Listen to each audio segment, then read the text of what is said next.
All right, good morning. Welcome to Fireside with me, Kofi Smiles, and today we're going to be talking about anime music and excuse me, what? Hey, man, this is my show. This is Fireside with Lance. No, this is Fireside with Kofi Smiles. My brother, you need to skedaddle, all right? Come on. I'm like, Look. Can I take only one token black guy, all right? Come on. Can I at least take my coat with me?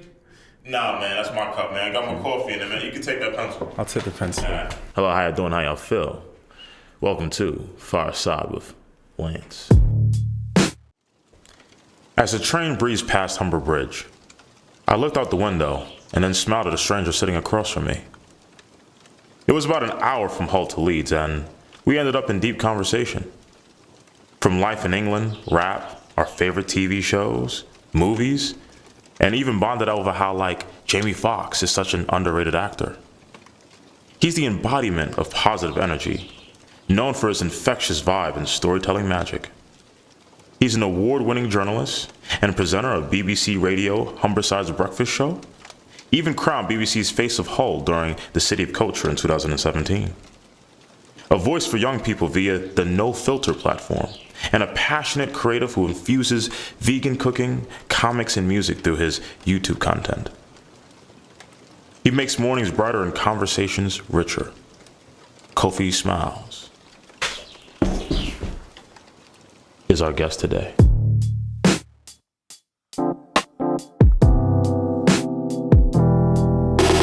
So could you tell us, like, about your time in Hull? Like, how was it growing up here? Like, you're from Hull, right? Well, I was born in Beverley. Okay. So it's like. So you don't consider that Hull? Like, well, what's the beef? I would say it's Hull. Yeah. It's close enough. Okay. It's like 10, 15 minutes. Yeah. I'm down by the bypass. I was born in Beverley, but I actually grew up in Wivensey, which and a lot of people wouldn't class as Hull. It's East Riding, but it's on the coast. Do you know what I mean? It's like 30, 35 minutes away. So that's where I spent the majority of like my childhood days. But Hull, in our eyes, and to a lot of people who grew up in Wivensey and from like surrounding villages, Hull was like our big city. Okay. Do you know what I mean? It's our closest city because like you had your cinema.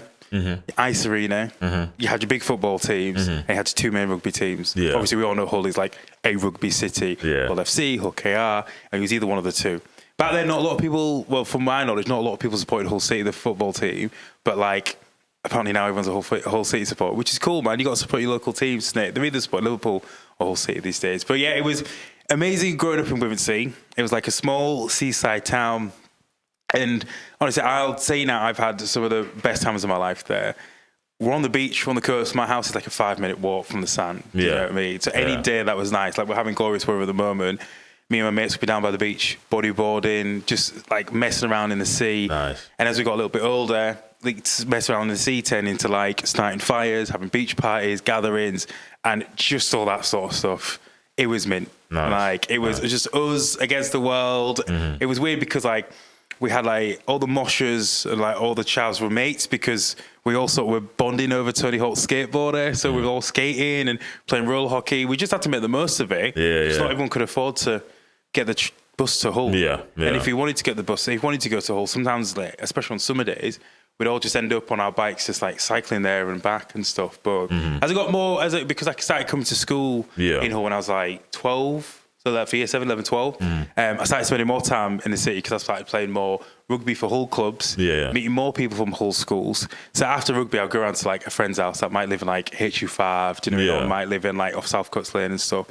And then we ended up wandering around into the city, spending time either on Preston Road or like the avenues and things, which was class because you meet a whole school of kids that have, you know of because it's not the biggest place in the world, Hull, and stuff. Say that again. There's lots of overlap, and I was one of very few black people in my age group. Like, I was the only black kid in Wivensey. You know what I mean? My parents had come from Ghana. They'd been in like Manchester, Edinburgh, Beverley, and then moved to Wivensey. And so meeting other black kids my age in the city was always like, it was just fun because it was just nice to speak to someone who had a very different experience, but was similar enough in like skin tone where like there was like just like a nod of understanding and stuff. But and I'll tell you now, it was fun. We had a lot of laughs. No, it didn't come without its challenges, its problems. But I was lucky enough to have a lot of good friends where like if people were like racist to me or said something, I couldn't even react quick enough because they were in their face. That's beautiful, actually. Yeah, which was really, really reassuring and stuff, which is, you know,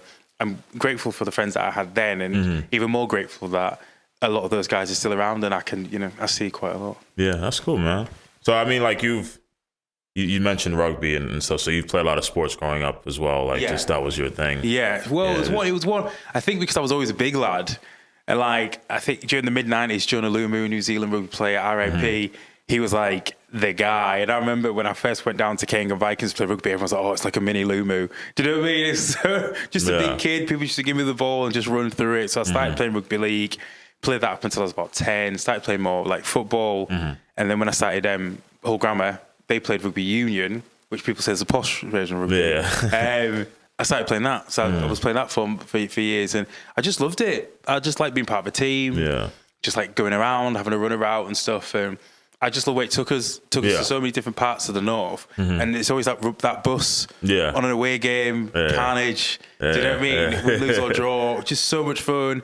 And I'm grateful that I've had some really good rugby coaches. You know what I mean? Shout out to Mr. Harrison, by the way. Shout him out. He wanted me to go and have trials for Hull KI. In fact, you got to read trials for Hull KI if I didn't go. You know what I mean? One of the things which I kind of regret, but I just didn't think, I was like, I've sort of finished school now. Do I really want to keep doing this? And I was trying to figure things out. But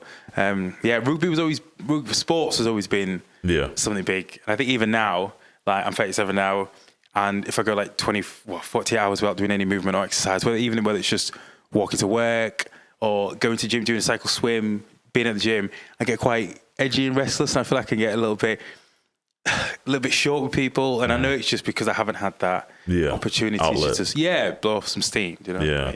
I mean, you've given the impression like you're sort of this community man. So like I guess I'm trying to sort of build the roadmap, right? So you have like your friends, and you have this sort of sense of community, and then sports. So what led you to radio? How did that transition work out? I'm, I guess, one of the early echelons of the millennials. Do you know what I mean? So growing up in the 90s and 2000s, MTV was kind of unhinged. I remember MTV. I remember that, At the time, we just thought it was just normal. You know, you grew up with cartoons like Ren and Stimpy, Rocko's Modern Life, all that wild stuff. You know, the natural progression is to stuff like, you know, Jackass, Dirty Sanchez. There was Back End of the Y, which was like on MTV for a little bit, for a while, and you know, Celebrity Deathmatch.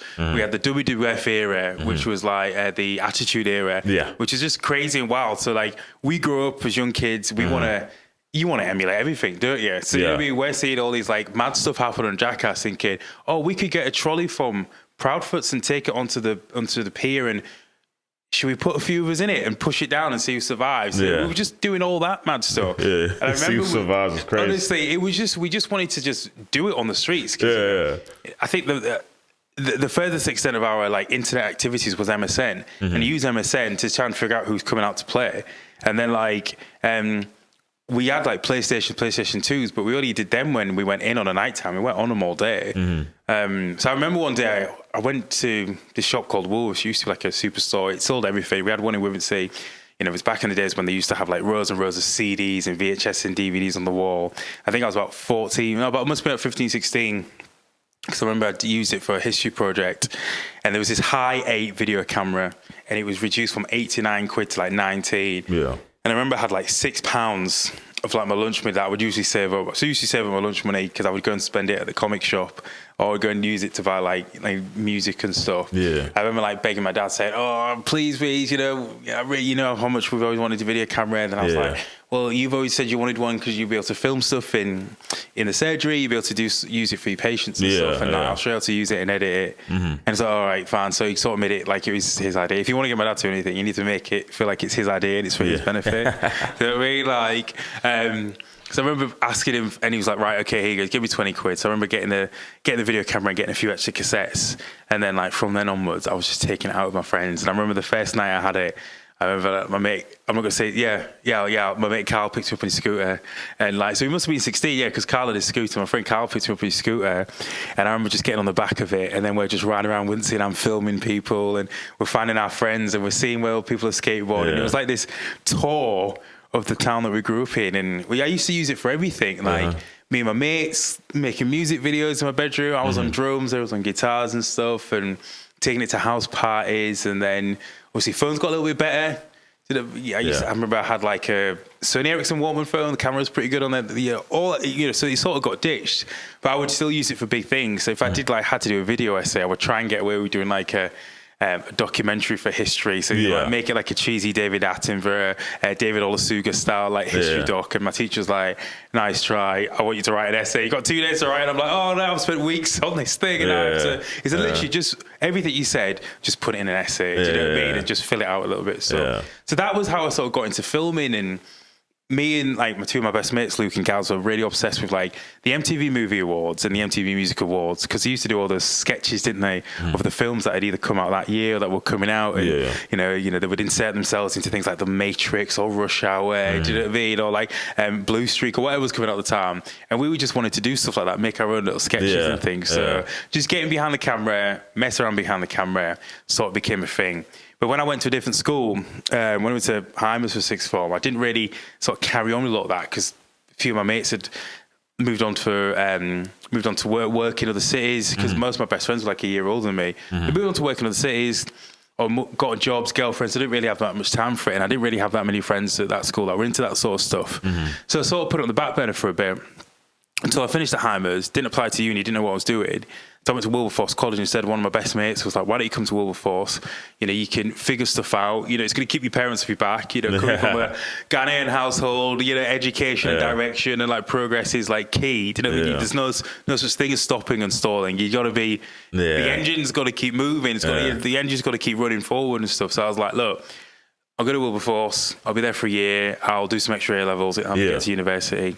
And they had a film club there. So I sort of took part in that, taking part in like, just, you know, we would film a ridiculous amount of action sequences, because at the time we were really obsessed with Naruto, and we wanted to try and film as like many ninja fights as possible. So, you know what I mean? Like, you should have seen my hair at the time.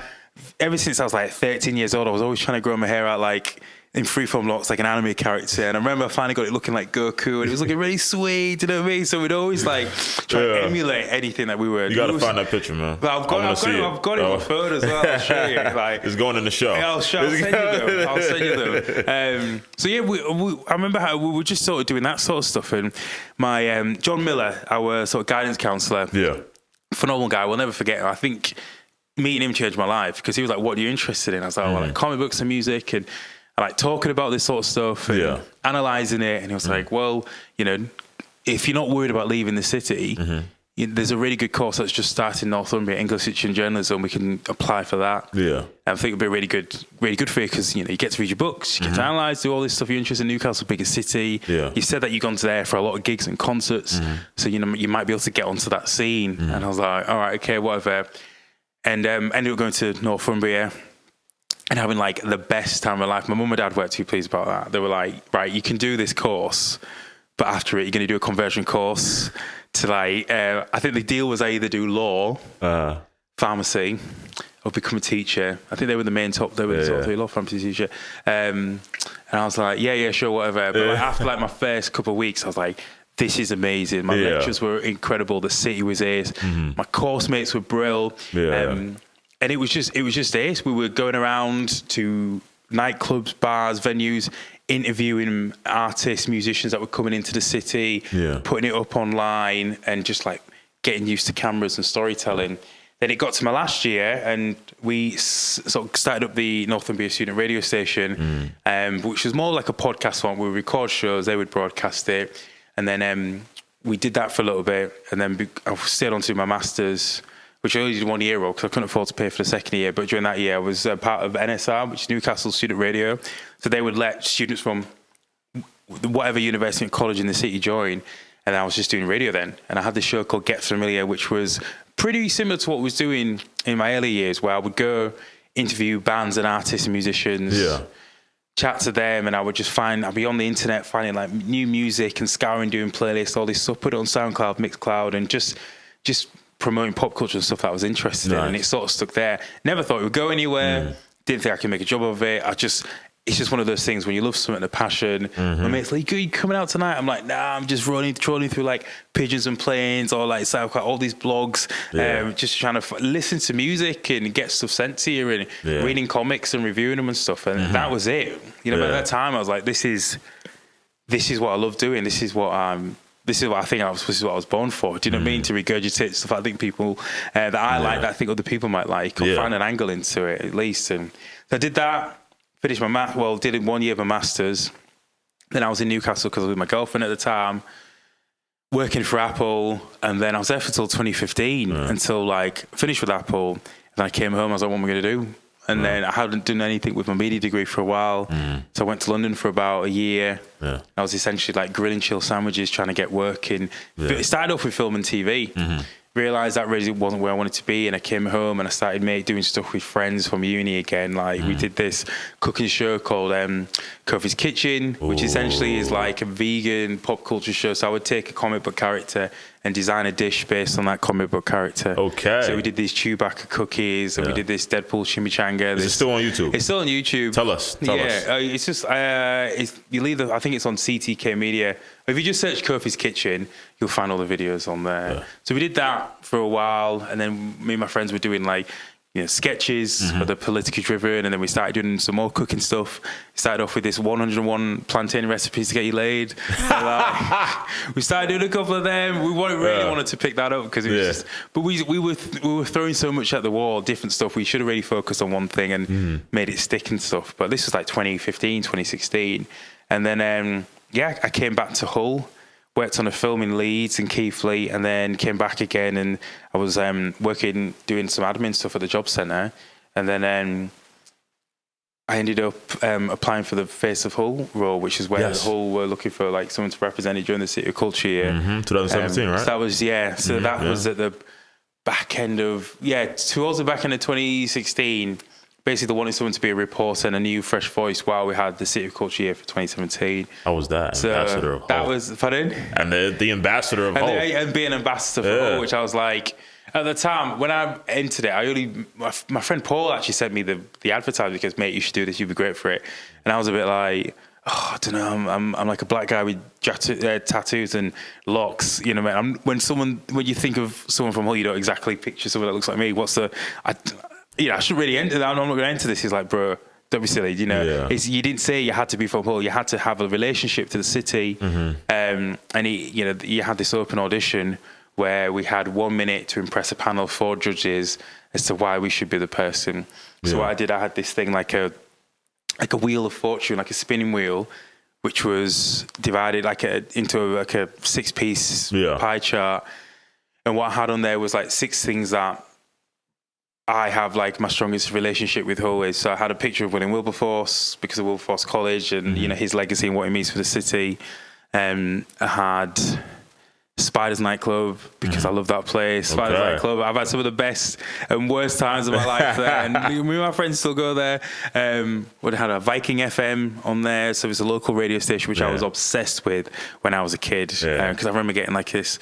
Radio when I was like 5-6 years old, and it was the first thing of my own which I could be in control of the music I wanted to listen to. Then anytime I used to listen to music, it was stuff like my older sisters would put on the stereo, so that my parents had on in the car.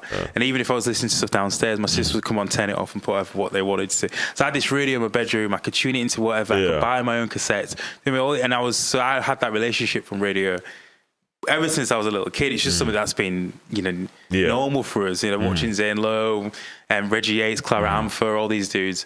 So I had Viking FM, and then I can't remember what else I had on it. Wilberforce, Spiders, Viking.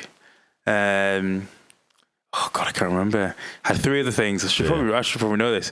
But the whole plan was. Do you have a picture of it somewhere? Pardon? Do you have a picture of it somewhere? I've still got it at home, actually. I've still got it intact. That too. I'll send you a picture of that. And I've got some videos of when, because they filmed all our auditions, so I can find that and dig it out for you. So what happened was, I got the spinning wheel, and I was like, we've got 60 seconds. I got one of the judges to come up. I said, one of you guys could be my assistant. And he used to spin it, and whichever one we land on, I've got 10 seconds to tell you about it. And what I had was one prize for every single one they got right, which had like a party popper, some cake in it, and it had like a little picture of me at, I think I was 3 years old. So when I was giving them the prizes, I was like, just remember, when you're making your decisions, please make these little boys' dreams come true. So they always had like a physical round, because I thought there were going to be thousands of people coming for this, because it's a huge opportunity. It's a paid job with the BBC to do some mad things for radio and online and in TV. So I just wanted to make sure that was like cemented into their mindset. Yeah, so I did that, managed to get through from, I think it was 300 people. Then it went down to 8 people. We had like a day's assessment where we had to come in and do interviews for radio and for TV, think of questions, deal with problems. It was a proper like on-day analysis issues with what a journalist might encounter whilst on the scene. Do you know what I mean? Yeah. And then we went down from 8 to 3, and then 3 people to me, and then I had the role, and then I've just been with the BBC since then. That's what's up.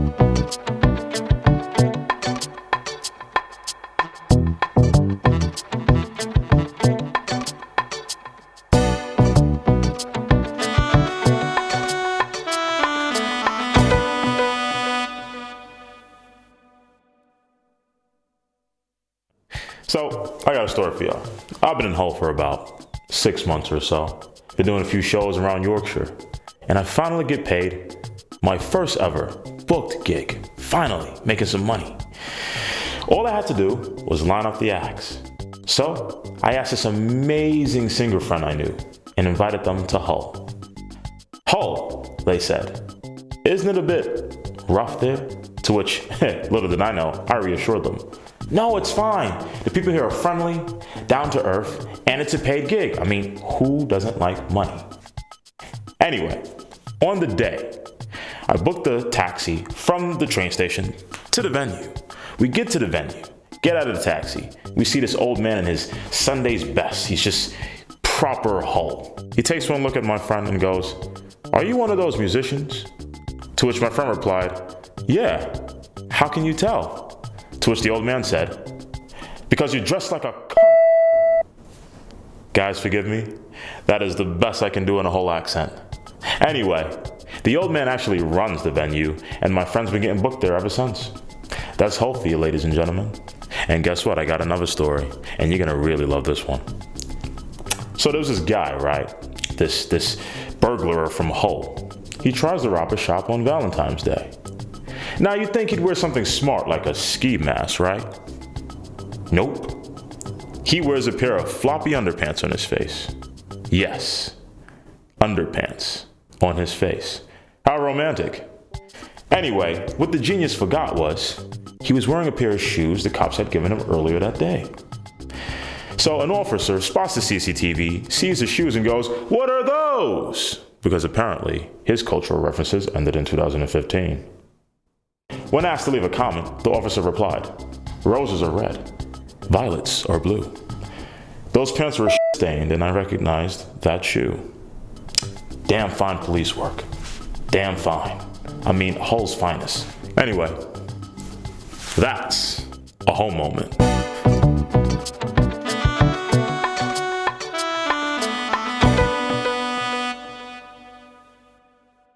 Could you tell us about your show? So the show I'm doing now, so I'm doing the breakfast show on BBC Radio Humberside, 6 till 10, Monday to Friday. Tune in. Tune on BBC Sounds.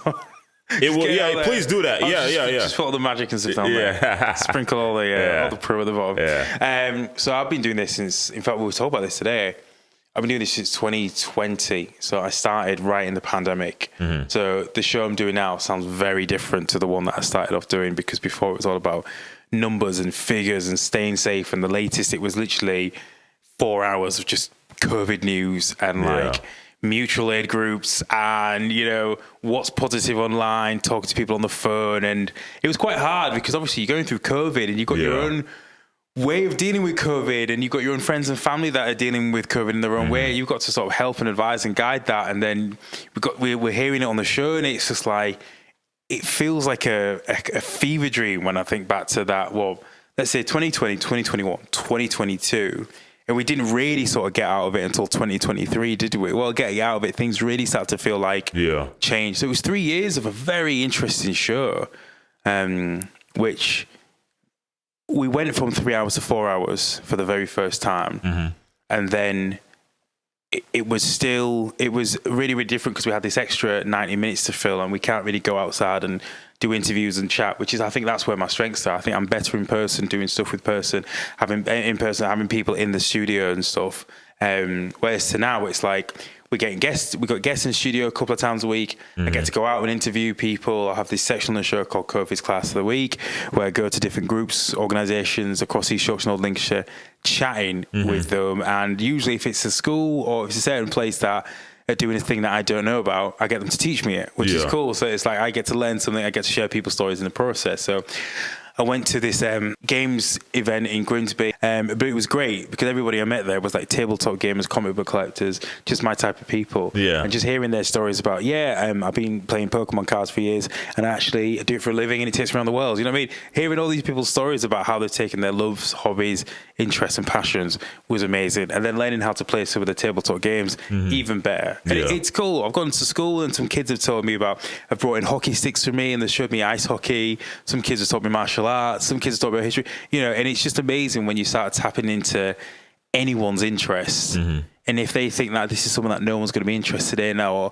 other people aren't going to be interested in, but they're so into it, I'm like, dude, you need to stick with it. Yeah. Because that's the stuff that will take you places. That's the stuff that you take to find your communities. Yeah. So look, people used to laugh at the type of music I used to listen to. Tell us. So I think growing up as a black person in somewhere like Hull, where there's not, even though I said it was in Withensea, where, you assimilate, don't you, to, I guess, to fit in and get along with your friends. But I've always been quite lucky. My mum and dad listen to everything. So, a car ride could have anything from like Tina Turner to Curtis Mayfield to Celine Dion to the Bee Gees. You know what I mean? They'll be dancing around all the genres like it's nothing, genre bending. Do you know what I'm saying? Like it's Avatar or something. And then my mates were listening to pop punk, Blink-182, some 41s, the starting line, all that emo, hardcore stuff, Further Since Forever, and like every time, all this sort of stuff. You had a goth phase. Pardon? You had a goth phase. I'm still in my emo phase. Do you know what I mean? I've got my Tonight bands will be the on. night that I will fall for you. Yeah, all of that sort of stuff. Look at my hair. Do you know what I mean? I love that. Going to Spartans, I still listen to it. And it's had a revival as well. There's so many like young black bands now that are doing all this pop punk emo stuff. I'm like, oh, these are my people. Where were you guys like 20 years ago? But then I've always been interested in like rap and hip hop, and I got all of this by watching Gonzo and listening to Zane Lowe. He's like my guy, and I used to see him on MTV2, and he was on Radio 1, and he would literally go from like Aphex Twin to like Deftones to like Incubus to you know what I mean, to play like Farside, Naughty by Nature, De La Soul. So I just thought there's a world full of so many interesting stuff that brings me so much joy. I'm not going to let anybody take the mick. And stop me from listening to it. It's the same thing on my rugby bus. I'd be watching it. I'd be reading some anime or manga, and that would like really hype me up. Do you know what I mean? Or read like an X-Men comic, and that really keep me in the zone.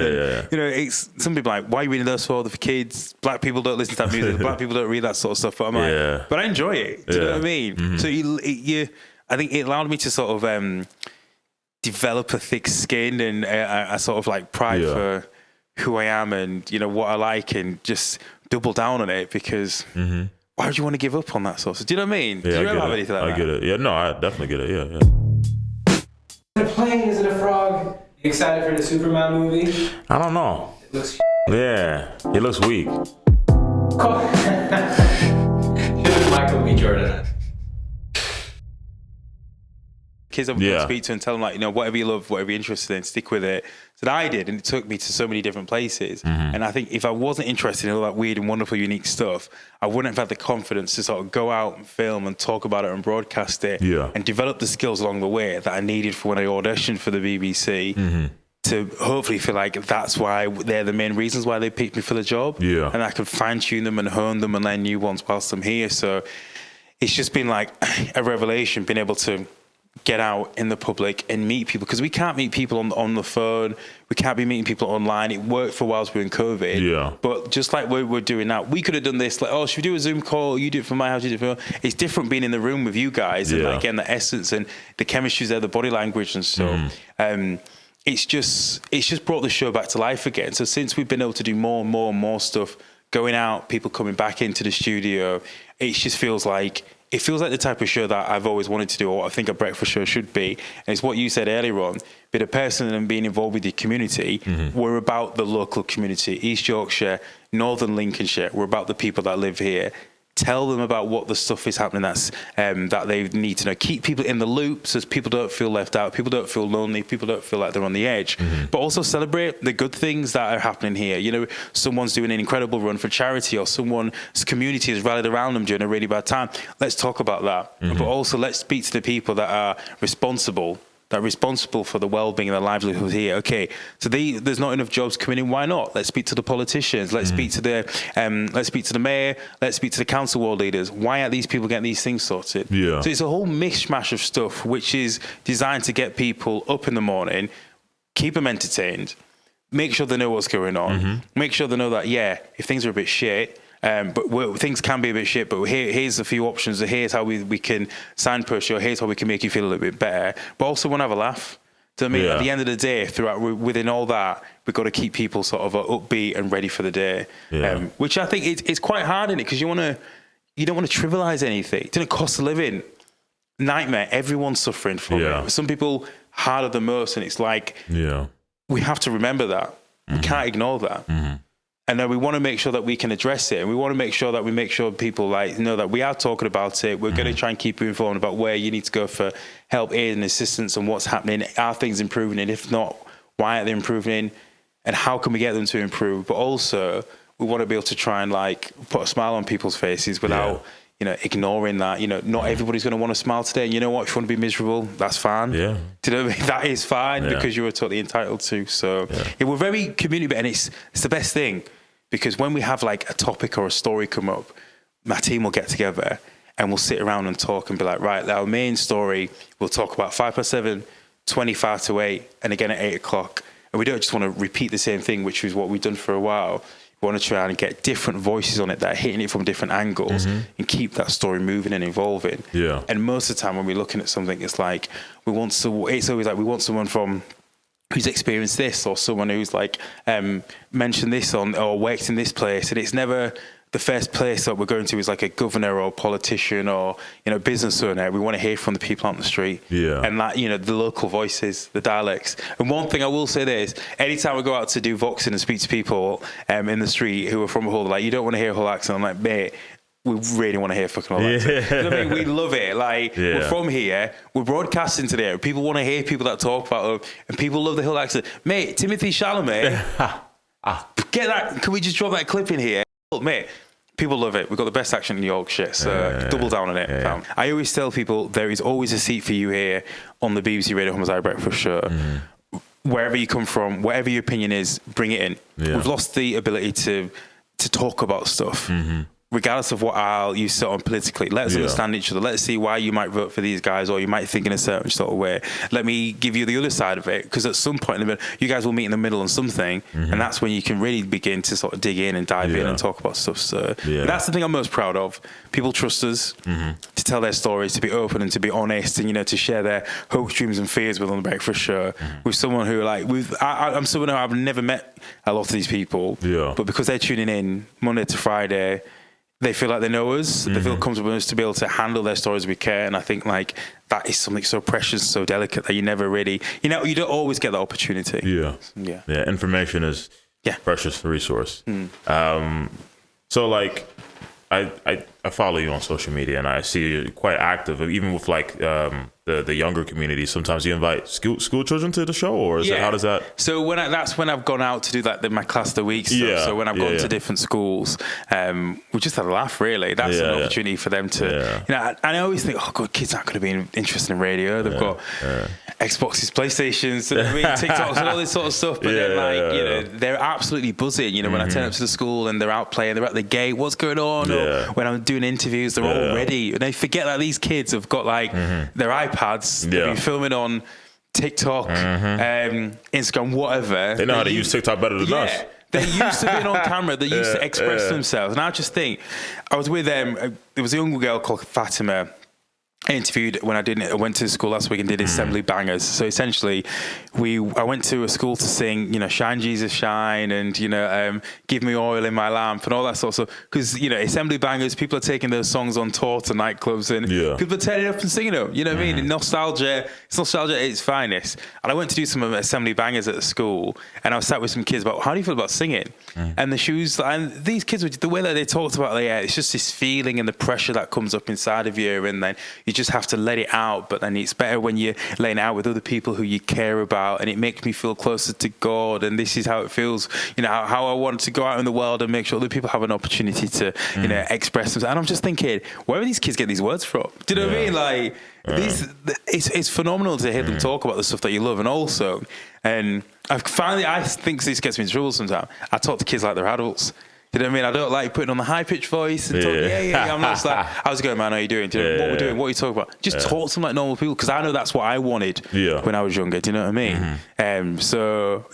I go out to schools, speak to the kids, and we've got some kids that are now doing like the sports reports. Got this two young lads, shout outs to Oliver and Samuel, by the way, who doing the reports for Hull Chaos. Anytime they go to the games, they're like reporting on them and like that's chatting and sending us voice notes, and they're phenomenal. The progress that they've had over the past few years has been over the past few months has been sensational. Hearing them talk and chat and just express themselves, the way that they break down the game in the space of like 90 seconds. We've got some really good stuff, and we're getting more and more kids to do it for our local sports teams: Scunthorpe, Grimsby, Hull City. But it's just nice to hear from the fans, hear from that sporting community. People sometimes don't realise how family orientated the rugby is. The city's divided, black and white, red and white, and you've got people that go 2, 3, sometimes 4 generations of games every weekend, and we try and showcase that by getting them to send in their voice notes. We've got a wonderful sports team: James, Mike, Matt, everyone. Leo, you are fantastic, but it's nice to hear from the kids. Do you know what I mean? It's nice to hear from them and their families. Yeah, that's cool, man. Like, you're a really energetic, charismatic person. So like, how did you come to Kofi Smiles as your sort of like? For those people who don't know, Kofi is the Ghanaian Akan name for being born on a Friday. And when I was at university, I hate telling this story because I hate giving him the credit. Because one of my best mates, John, he was like one of maybe 4 people listening to one of my radio shows at the time. Because obviously everyone's tuning in to listen to student radio, and he was like, "Oh my God, this is so cool! It sounds like you're having loads of fun. I could literally hear you smiling through the radio." And he texts in like #HappiestAfrica and #Kofi Smiles, and I was like, "Oh, that's quite cool." So I started using that. That was it. Yeah, it just stuck. Yeah, it does. But a lot of people assume it's because my dad's a dentist. So it's like, I remember when I first started, like, he's only called Kofi Smiles because his dad's a bloody dentist. I'm like, well, no, that's not how it started and stuff. But that's how it started. Yeah, that's cool, man. I mean, like, so you got the radio show, and you've told me about how you did other projects in the past growing up. Are you currently working on any other projects? Because I remember you came into the shop, to get your Mac repaired. Are you working on what are you working on now? At the moment, it's just been doing my own social stuff. That's been like the case for a while, just to sort of build up stuff. Like we're talking about TikTok and Instagram. So I do a lot of stuff like Comic Cons and like conventions. So when I host panels there, so just getting all the clips of the panels, and when I go and do my own social bits in between. So asking attendees there, cosplayers and like some of the acts to take part in them, which I really like. I really enjoyed that. I've sort of gotten back into doing like narrative stuff with my mates, docs. So we've sort of just started a documentary about black surfers, which interestingly enough begins here in Hull. Like my journey is like someone who bodyboards, and I've never actually had a proper surf lesson, so we're starting with that, and hopefully next year going over to Gambia and Ghana to speak to black surfers there. And this is something I've wanted to do for a while since I read this book called Afro Surf, and it basically looks at black people's history with the water. It's quite tarnished because of transatlantic slave trade, and redlining in the States, what I mean? Like there's this narrative that black people can't swim, which comes from the way that the Americans, I'm not talking to you, to the people that might not know, and correct me if I'm wrong, the way that like public resources are funded in the States based on how wealthy of a neighborhood is. So if you've got a low income neighborhood, not many taxes are coming out. So if there's not many taxes coming out, there's not much stuff to spend on extra things like parks, swimming pools, gyms, all these public spaces, because of redlining and, just racism in America. Black people not having many high-paid jobs, living in like low-income areas. There's not that many opportunities for black people to learn how to swim. So therefore, the negative stereotype gets perpetuated. You know what I mean? Gets spread, gets put out. Yeah. So just distilling things like that through this book called Black Surf, when it looks at black surfers and how the identity of black surfers, black and brown surfers, has been whitewashed essentially. So we're just following that around. So that's the main thing we're doing bit by bit. And we've started doing short films and web series again. So we've got one called The Connect, which my friends Cash, Callum and Scott were going to be filming next month, which I really like because I really miss serialized storytelling. I think that's where my heart is. Are you going to do your own Point Break? Am I going to do my own Point Break? No. I think the remake. I think we'll leave the remake to Hollywood. One last surf, man. Yeah. I love that film. It's so film. good. The original. We're not going to think about the it's remake. Classic Keanu Reeves. I caught my first tube today. Yeah, he did.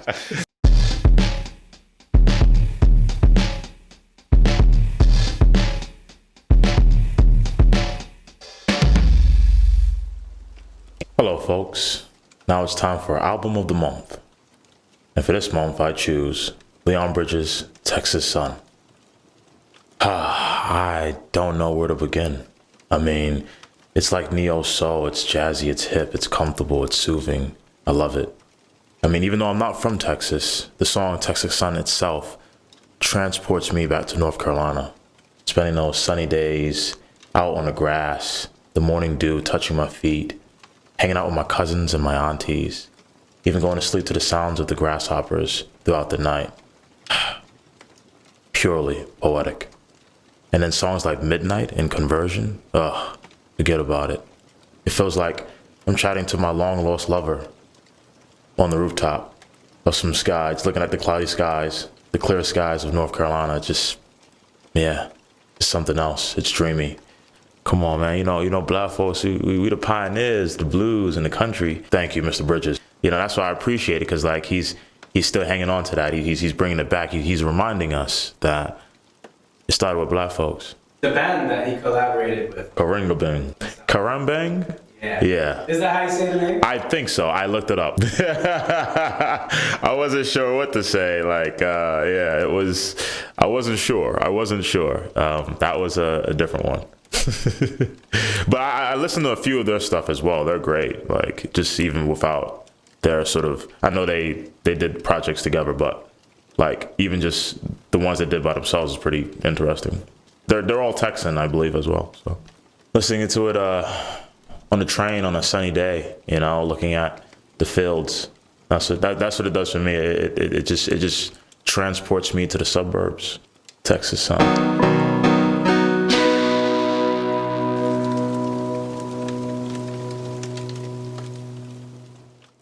Donuts was a life-changing album. My friend Barry, he's no longer with us, sadly. I remember coming back from uni, and I met some friends from school, and there was loads of people I'd seen for years. We went back to Barry's, and Salman's was all just listening to music and chilling and talking. And I remember he played some of Donuts, and I was like, "Oh, this is amazing! I've never heard it before." Like, you know, this was a time where, you know, my love for the Roots and like Common, we had like Finding Forever and Kanye at the time was like, you know, there was a lot of that Philadelphia, Chicago sound, you know, crispy clap drums, you know, chipmunk like vocals. It was really like prominent.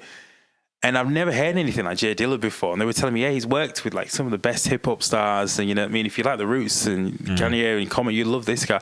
And I remember leaving and then getting into my car. And Barry ran out the house because here, take this with you. And he did me a copy there, and then he said, look, just listen to the full thing start to finish. Changed my life. Like, absolutely, just in terms of like,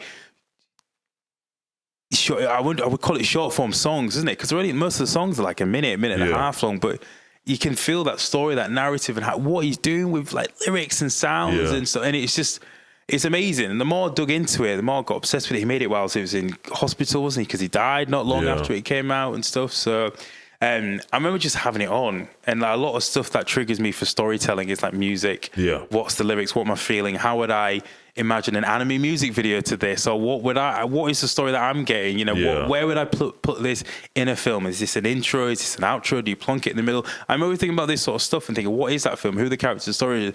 My mind just goes off. And I had Donuts, which is the J Dilla samples. Time, All I Do Is Think of You by the Jacksons. And I was just walking to the gym and I was like, God, you know, I've passed like all these, I was in HU5, I was walking on Newland on the way to the gym, and I passed the African supermarket and I passed a couple of African shops. There's an African salon and there's an African hairdressers, and then there's more African shops. And I was like, man, like, I haven't seen this in Hull ever. All these black people are here, businesses, industries, everyone's thriving, the community's there, people hanging out in the streets talking, everyone's saying hello to each other. I love this. And I was like, I'd love to be able to showcase this in some way. Anyway, Donuts was on, and I was like, oh God, you know, one thing we don't really see is a lot of black northern, and in fact, black coming of age stories. So I know Rye Hill came out, which a lot of people loved, and I thought it was fantastic. And I was like, I was expecting there to be a boom of people talking about young black kids in love. And I don't want to say just black kids, but you love stories with black people at the center of it. And I was like, I do like love stories, and I do like talking about love, especially those moments of love where people are sort of not knowing what journey they have ahead of them, whether it's a good or bad one. You know, you have that moment, that bubble where you just think it's just endless possibilities. So I remember I wrote one around this guy called Jamie, who has to pick up his mum and dad's anniversary present, which is these like puffs, these Nigerian donuts, and the Jackson 5 vinyl print, which is what his mum and dad danced to at their wedding. And basically he has an issue picking up the records because someone else picks it up in the record shop, and he has to try and track them down. But that person he's tracking down, he was actually quite rude to them. So he's got to try and track them down and then get the record off them and then get it to his parents' anniversary party that night. But there's a understanding between the two people, and him and her, I don't want to say come together, but you know what I mean? There's resolve. There's a resolution there. And it sows the seeds for something else to work after that. So that's what we're filming in. I think it's either end of September or dropping it on YouTube or submitting it to film festivals. Or well, I just want to make it. Yeah. And I've just been telling my friends, like I said, I said to them, look, let's go back 10 years. We used to write so many web shorts and stories, and we just go and film it. But we haven't filmed anything for about 2 years because we're being too precious about stuff. Then I'm just like, let's just do it because we need to make the mistakes. Honestly, you just got to do it. And I've just been dragging everyone, right, table read. I've got these actors, we're doing it. We're going to film this time. We found these people. I've got these guys. And I'm just like saying, just pushing people along and just saying, look, you don't have to practice. You've got the skills. You can do this. Let's make these mistakes now because we've got other stuff that we'd like to do in the future. But then let's just do them now because people are getting older. People are going to have priorities will change. People might be moving away further soon. People might want to have kids, and it's just going to be even more difficult. So let's just do it now and have some fun with it. I personally, I've said I want to put my stuff on TikTok in bits, host it on some like YouTube Vimeo. I'm not too fussed about making money. I just want to get the stories out because I'm stressing out about it. Do you know what I mean? The stories are there, and I just want to get out and film and visualize them before. I don't want to say it's too late, or before I can't do it with the people that I enjoy making this stuff with, and the people that I vibe with. Do you know what I mean? The people who get my weird references, and the people who I can go to for a bit of a hand when thinking, how do I tweet this? How do I get rid of this paragraph? And how do we sum it up in a shot? Do you know what I mean? Those type of guys, they're the ones who I have around me, and just doing the table read on the weekend, I remember just saying, oh my God, do you guys like feel that? I said, it just feels like how we were doing stuff 10 years ago, and hopefully it's going to get the ball rolling. Nostalgia. So they're the two things that I really want to do this year. There's one Stranger Things project where I don't want to try and fill my time with too much stuff. But I'm just looking at them this year, and if I get those two done, I'd be very happy. Because there's always ideas coming, isn't it? There's always stuff that you have, and always stuff that you'd be sitting on. So I will vote all my life for Donald Trump. For Donald Trump. Wow, he's deporting them literally. Crazy. Why did you do that again? Top 5 animes and what has influenced you in storytelling. For storytelling, that's a very different list. Top 5 animes for storytelling. I think One Piece is up there for storytelling. I think storytelling and world building. They're still going. I know it's still going. And I just think it's got such a good formula where they go to a place, Luffy does something, Zoro gets lost, and then there's a confusion, there's a bit of a resolution, and then they have to repair everything, then they move on. They do that every place, but every place that they go, it just opens up the world. You find so much more I find out so much more about the universe, people, the characters grow. As far as having the manga, I haven't caught up on the anime, but I've just been reading it and then going back to watch the fight scenes. Black Clover is slept on. I think a lot of people give it a lot of grief because in the first couple of arcs, it's very it borrows a lot from things like Bleach and Fairy Tail, Demon Slayer, and it's very trope heavy. But then it just, something happens, just kicks into gear and you just think, oh my days, this is sensational. Naruto, I have to put that in there just because it was just so instrumental in me and my college friends from bonding, and it was the first manga anime that I got into since being a kid and looking at Dragon Ball Z, where I really was obsessed with the world and the characters, and it took me to Japan. Do you know what I mean? And it's taken me all over, and I've managed to make some incredible friends from it. And It's talk no jutsu. It's just amazing. It's not without its faults, and there's such a problem with women characters. And stuff, we already know. It was on. I think the first section before Shippuden was gold. Do you know what I mean? I just think that was amazing, and Shippuden just sort of tanked a little bit, but there's a lot you can take from it, and I think a lot of animes and stuff are borrowed from it. So we got in no order. So we got One Piece, Black Clover, Naruto. All mine are quite recent, actually, quite modern. I would definitely say for storytelling, Attack on Titan was good because I didn't expect it to be a political drama thing. I thought it was going to be more monsters and stuff. And it was devastating ending, but sometimes it's good. Life is like that. You know what I mean? The protagonist and the antagonist all in one, amazing. Sensational stuff. And the animation, fight scenes, brilliant. The fifth one, drum roll. I don't know. I feel like I need to put Bleach in there because I watched Bleach because that was the only thing I could find back in the day where you're searching for 16 parts of an anime in 420p, 240p those days, and it's all in Portuguese, but you're watching it anyway. So Ichigo is cool, but I kind of feel like he's kind of like a scrub in some ways. It's he'll fight, he'll get beat up, and then out of nowhere he's miraculously gains the power to defeat whatever. I'm like, all right. But I like Bleach's visuals. Okay, let's put Bleach aside. Jujutsu Kaisen has been really good. Jujutsu Kaisen and Chainsaw Man's been class. Fire Force has been good. I like that because that's quite that's again, it's another political drama but it's looking at how when religion and politics combine and they appear to be separate, but really one governs the other. And that has been, and the sound design on that season 3 has dropped in the past month. So I haven't sat and watched it. I'm waiting for them all to come on, but that has been brilliant. Really, really cool world. Some really cool, and the best thing about it, really cool black characters in there, which I saw quite a few people cosplaying at MCM in London on the weekend. That's what it's about, man. It's the reason why I asked you this question is because, obviously you and people like Chedu, right? Y'all grew up in these predominantly white spaces. And it's with me, I obviously am from the South Bronx. Most people look like me. But what I'm noticing is across the diaspora is just how similar we are in terms of things that we like. So, black people love anime. Bro. It's anime. we're gonna talk about anime, man. All the tastemakers in anime I've seen have all been black women. If they're getting black women, if they want them to come and talk about anime or for their opinion, it's one of the black influencers, black women influencers. And that has been the case for years. Whereas you go back maybe 10 years ago, wouldn't even be the case because I don't think there was platforms there. I don't think we as black people coming together. I've always been open about loving anime and comics and stuff, but there's some kids who I knew that didn't want to talk about it in public. Of course, in fact, I met these guys at MCM in London. They were dads. They were there with their little kids. They were all dressed up. They were these guys. These bros were 6'6", 6'7", huge, all in Akatsuki gear, and their kids were running around in Akatsuki gear as well. And there was this area, Naruto, photo stand where you could get photos with the anime characters, and it had the Akatsuki ones, and they're all posed up. I remember walking by, just throwing up a secret little Wakanda Forever. Look at at us doing our thing. Then I bumped into them later on.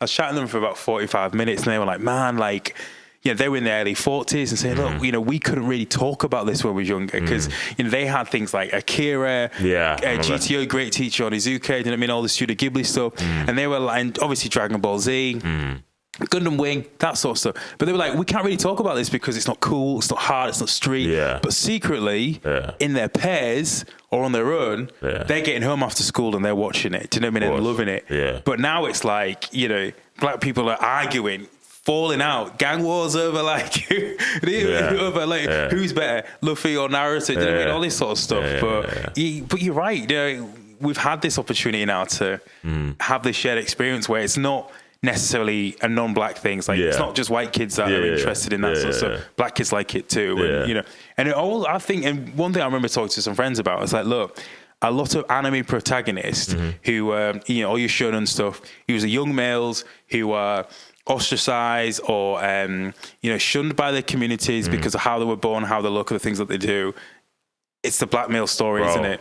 Bro, I mean, wherever you've grown up, and like that's why I think a lot of black kids would be like, "That's me." Do you know what I mean? People assume me to be this. They're not spending the time getting to know me. Do you know what I mean? And people will expect me to go down this path because I'm from this place or I look like this person, and it's like that is us. And at the time, obviously growing up, there wasn't that much media which told a black story. That wasn't for me. That I don't know if I really related to a lot of stuff that was like Top Boy that existed in like the London ends, or that was coming from the States, because it's a completely like black experience growing up in America. It was all gangster and hood stuff. That's all I was getting. There was nothing in the middle that allowed us to sort of see ourselves outside of being like the sidekick or or an uber nerd. Do you know what I mean? Whatever you want to class that as. So I just think anime was that alternative. Definitely. All right, good morning and welcome to Fireside with Kofi Smiles. And today we're going to be talking about anime, comics, and emo music. Does it make you a white person if you listen to it if you're black? I don't know. As an artist, we shouldn't sort of like put ourselves in this one bubble, because like even me, like with my agency, because I have an agency now, and I'm not just an actor. I'm also a model. They send me to do model shoots and stuff. So it's just I'm doing all. So you should be, man. With that jawline. He's a handsome guy. He's a very handsome guy. Brother, likewise. I was looking at you outside the window. Someone's here. I'm like, God, this man's handsome. I'm gonna distance myself a little bit, like, because I just, I'm feeling a little bit insecure here. Nah, man. It's the same thing last time with Chidi. I'm like, oh God, he's so tall. Nah, he makes me want to go do some push-ups or something. Mate, I'm off to the gym after this because I've sat next to you. You've mentioned Chidi. I need to go and get my weight up. Like, that's the thing. Oh man. But no, you're right. If you've got those stories that you want to tell, you've got those things that you want to do. You just got to do it. I think we worry a lot about numbers and digits now, don't we? And shares and things. And I know that's how like a lot of the industry works. But I worry that it gets in the way of people telling stories and thinking, I want to tell this, but are people going to like it? So who are you going to make it for? Yeah.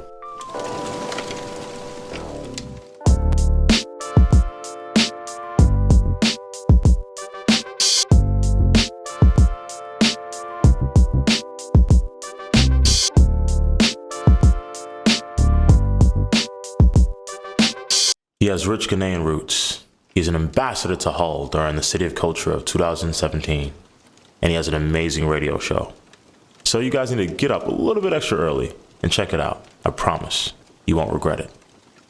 Thank you, Kofi, for being you. I truly appreciate you being on my show, man. Appreciate you deeply. All right, guys. Well, I want y'all to stick around and tune in to Fireside again, because we have more episodes coming your way. Take care.